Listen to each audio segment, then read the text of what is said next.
咱台湾今年呢是有来开放纽西兰的鹿茸进口会当零关税，这也影响到国产的市场。中华民国养鹿协会呢是指出讲，今年这销量是减买5成，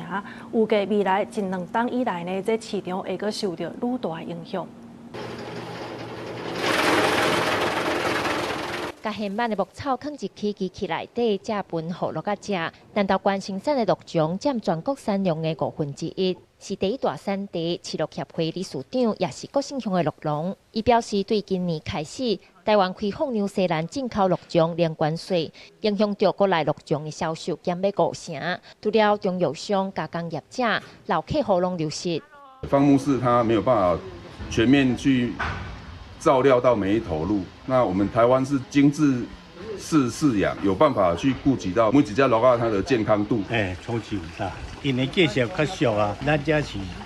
属于人工在饲养的较新鲜，我这正水。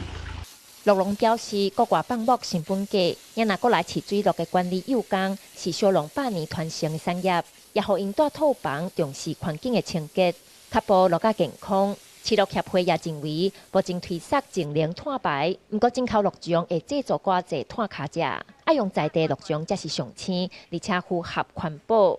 看是伫销售方面，看会使要安怎做推广，互咱的国人对咱的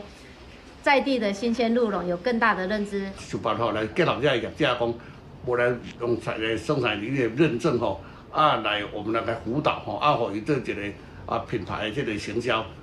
农业部目前有辅导鹿农做国产鹿种标章，南投县政府也指出，目前农业处有补助鹿场升级设施，也有补助办鹿星节这的观光行销活动。未来也辅导鹿农加入品味南投的品牌，强化行销通路，也协助办是农教育活动，甲民众带到鹿场，争拔国内鹿种的好。记者辛怡南投报道。